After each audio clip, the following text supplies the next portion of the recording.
Welcome back, everyone. Okay, game week 2 review. What a crazy game week this was. So, if you didn't really realise from my post, I went ahead and captained Haaland and actually gave him the triple captain, so I activated that for game week 2.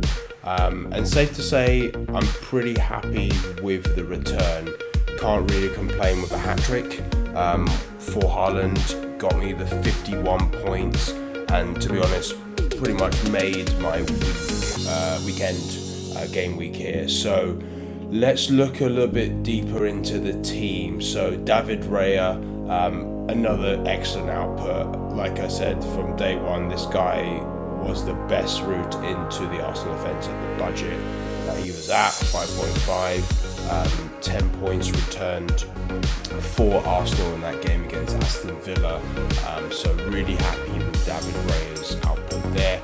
Defence wasn't the best. Definitely took quite a considerable hit here. Nunez at Crystal Palace, Burn 1 point each, which was very disappointing.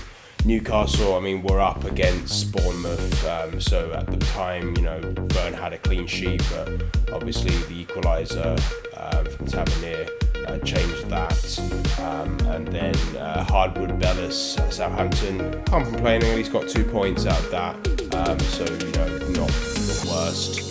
But obviously I was expecting a little bit more being at home, but defence is obviously not where the strength of this team lies. More in the attacking parts is where my team really flourishes, and moving on to that midfield area. Some mixed bags here.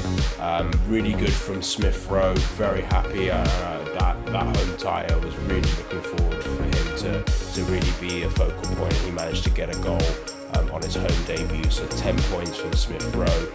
Saka and Jota provided at least 6 points for me, so both got assists in their respective games, so can't be too upset with that. And then Bruno, so unlucky. If you didn't watch the game against Brighton, his assist to Garnacho, who basically scored the goal, but it was ruled out due to Zerki basically getting his knee on the ball and was in offside position, so that ball got ruled out.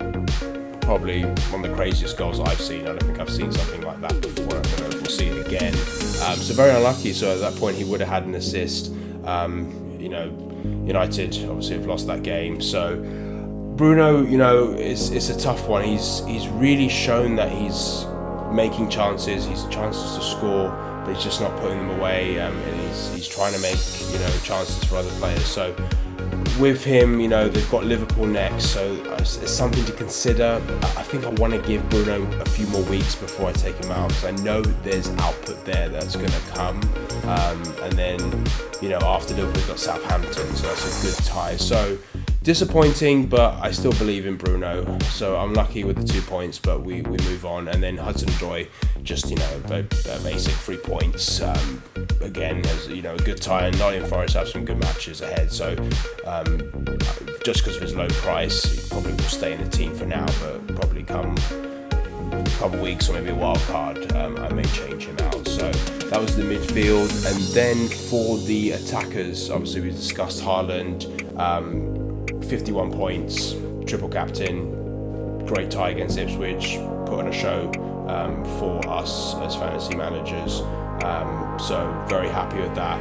And some will say shouldn't have used it, could have just got the regular captain points, but I just couldn't resist. It was such a great tie against Ipswich, and I wanted to just get the chip out of the way, and I can use bench boost or a free hit or the mystery chip that comes in January on those double game weeks that we have. So not a massive deal for me. I'd rather just take the points now and get myself ahead in regards to my points and position, and then I can work on the other chips. So 51.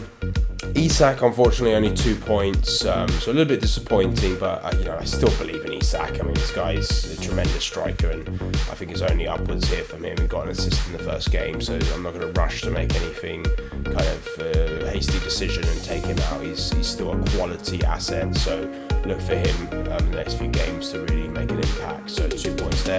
And the bench, nothing really to look at here. It's at this point, it's all just bench fodder. Ward doesn't even start for Leicester. Just his price point is why he's on the bench. Mikalenko, I just don't really want to go anywhere near Everton, especially away. We'll see. I mean, as I discussed later on, he's a potential person I could take out, but they do have a good home tie next, and I believe Everton will turn it around. I don't think they can be this bad and continue like this. I'm sure Sean Dyche will change things around, so we'll see. And I mean, they're so badly injured right now that Mikalenko is guaranteed to start, so he's going to get the minutes. Solanke's injured. He's a potential person I'm looking to take out. Unfortunately, he's got this injury, and Son performs so well up front, and he's always been so good up front. So there's no guarantee Solanke gets back for the next game, and if he does, it doesn't guarantee he even starts. So that's something to consider. And then Barker, as we discussed, he's just on the bench just to hang out.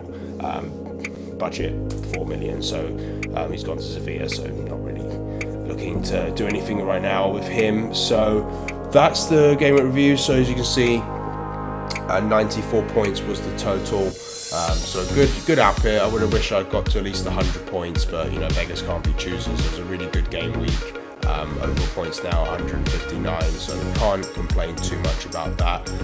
So that is the review. Now talking for plans going forward. As I mentioned, Mikalenko is a person I'm looking to potentially take out. At the time of this video, there has been a price drop for Mikalenko, so he's gone from 4.5 to 4.4. That's something to consider for you if you do have him, that you are obviously losing some money in that. I would look to potentially bring in Face, who did very good in his last game here, scored a goal, only 4 million, have some decent fixtures. Leicester, they're tough at home as well, as they showed against Tottenham. They've got Villa next, and then Crystal Palace away, and then Everton at home is a nice fixture, and Bournemouth in the next couple. So he's a potential defender I'm looking at. It's not guaranteed, but if I was going to change, I'd probably drop down a little bit just to get some money in the bank extra to look towards other game weeks. And then for the next one that I'm looking at potentially, we are going to go potentially with Solanke out, especially with some of the fixtures that Tottenham have next. They have Newcastle away and then Arsenal at home, so Derby's always a bit of a tough game. United's on that schedule as well. So 7.5 million is currently out, and then I'm looking to bring in potentially João Pedro, who obviously scored against Manchester United. Showed he's a pretty focal point for Brighton, not like a typical 9. He's kind of flowing back to the midfield, wants to receive the ball and then working towards Welbeck.